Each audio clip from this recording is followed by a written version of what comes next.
University of Miami. She is an educator, author, poet, cultural critic, and avid researcher of Bahamian history, culture, and arts.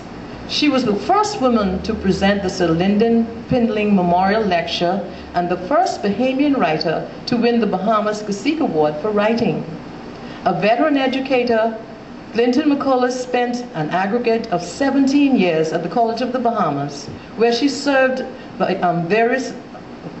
variously as a lecturer, divisional head, academic dean, council secretary, and most recently, Vice President Communications.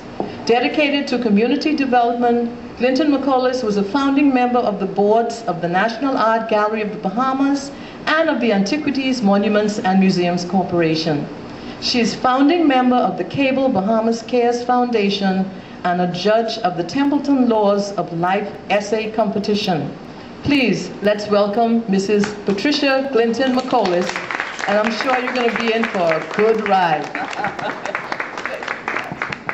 Thank you very much, and thank you for coming out.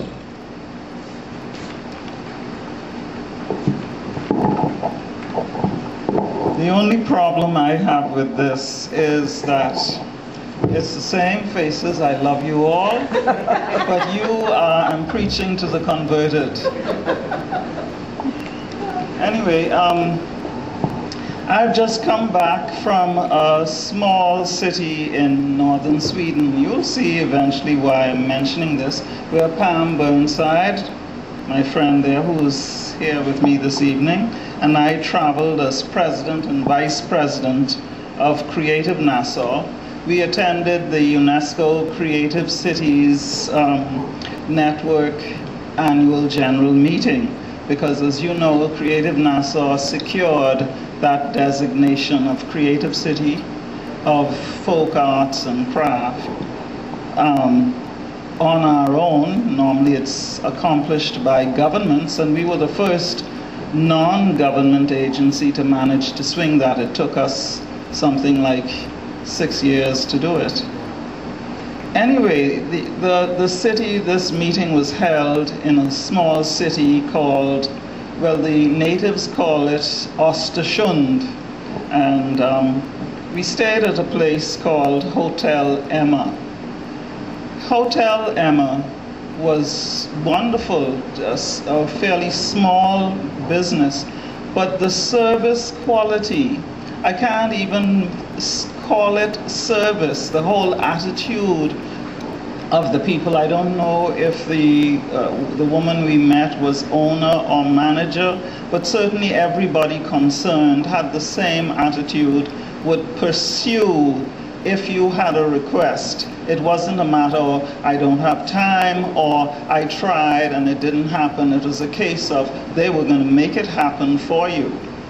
Also, what impressed us is that you saw no fast food boxes, no paper tumbleweeds tumbling along the streets and all this. It was remarkably clean, except some of them obviously have a smoking habit.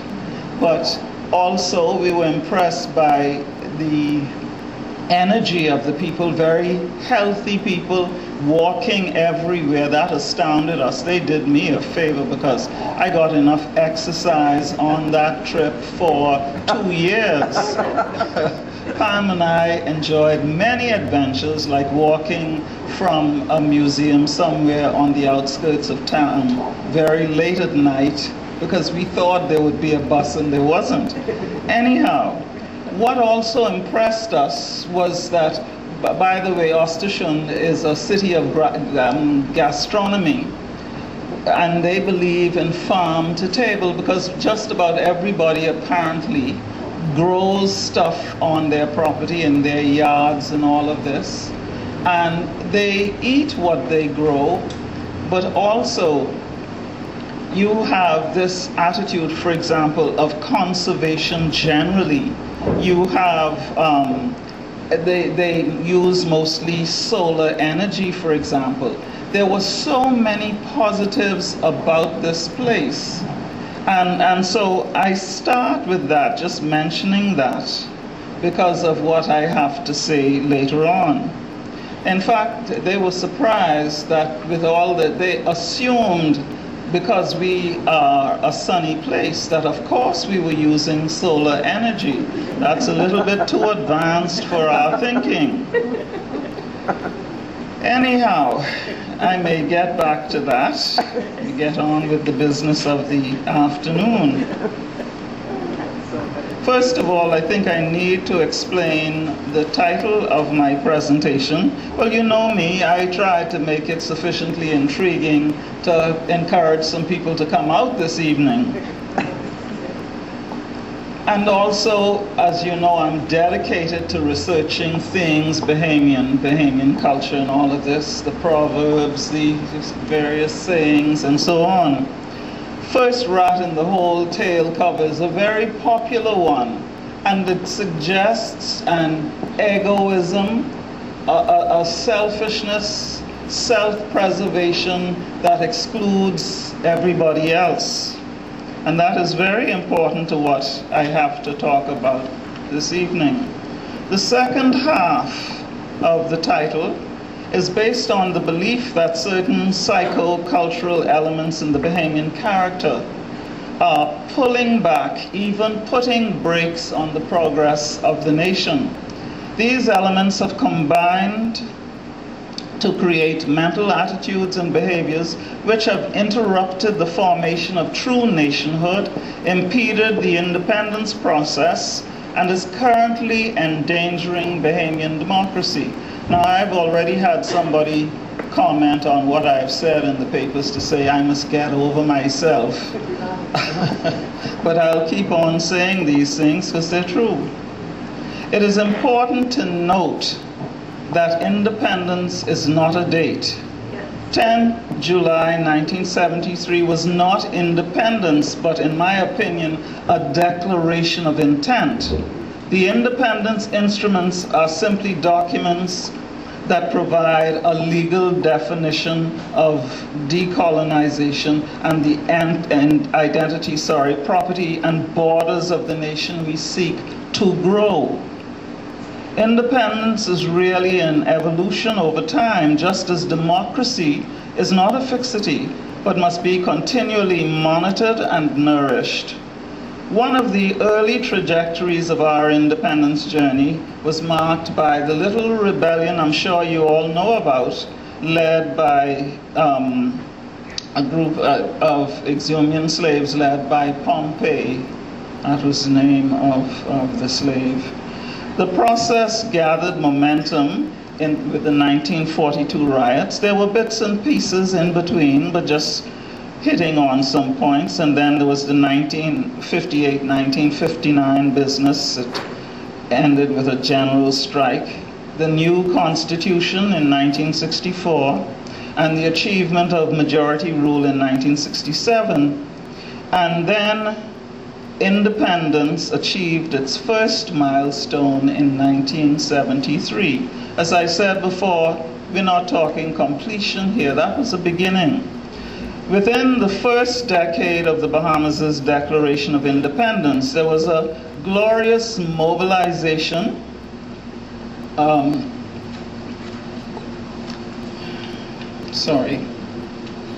losing my pages. Good, I'm back in order again. To concretize the Declaration of Independence, as decolonizing countries usually do. We took on the outward trappings of nationhood, a flag, a crest, you know, the usual, an anthem, a pledge, and various other national symbols. We put down a ground floor of essential institutions. We began, for example, to examine our history and cultural practices to help define a national identity. We built more schools, the Central Bank, the College of the Bahamas, the National Insurance Board, and other institutions to build and strengthen the collective. To take independence further, we had to build the pillars of true and sustainable nationhood, the first of which is unity. One for all and all for one. It bears repeating. Sustainable nationhood, independence, and peace require unity. a putting aside of ethnic, racial, and sectarian divisions for the greater good. They require social cohesion through a common sense of identity, shared values, priorities, and aspirations for the nation or collective. Sustainable nationhood, national development, and lasting independence demand recognition of human rights that are held to be inviolable. You know, we have a problem with that. As indispensable is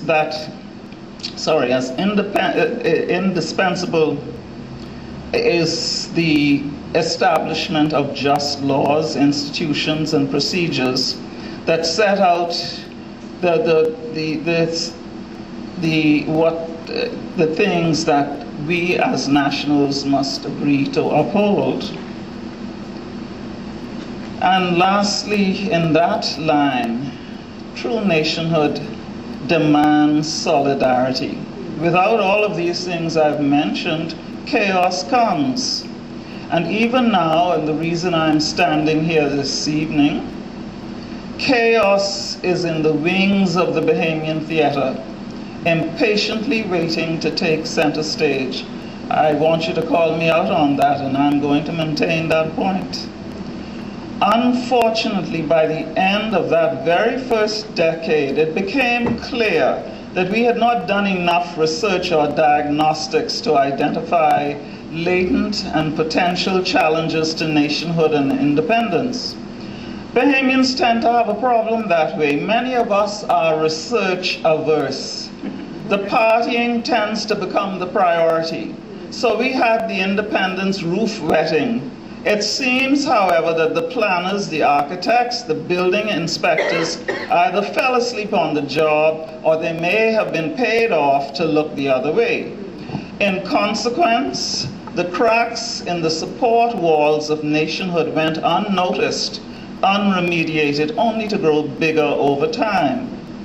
What we needed was a specialist in national medicine, a diagnostician who might have discovered the cancers that were lying dormant, waiting for the right conditions to spring to life and infect every worthwhile national aspiration, every institution, every facet of the body politic.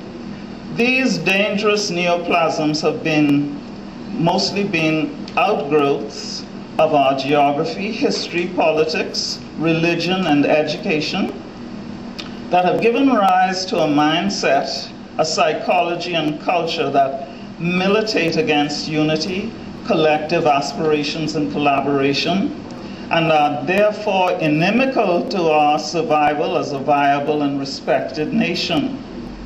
And that's really the core of what I need to say this evening. To heal, it is essential to identify the roots of the problem, find out what feeds the Bahamian psyche and what motivates us. Like it or not, how we think, aspire, plan, act, or fail to act lies at the heart of our present and worsening national condition. Let's look first at geography. The islands of the Bahamas may be beautiful, but there are some problems in this world that holds minerals in high esteem, and these things, gold and other precious metals and oil, have been the foundation of the prime pillars of many of the world's economies. Added to this, the soils haven't been much. They are good, but in spots, and they're easily exhausted. It's meant throughout our history that developing any kind of sustainable economy has been a challenge, even at the subsistence level. As you can tell if you travel in our family islands, for example, many of them are still existing at that level.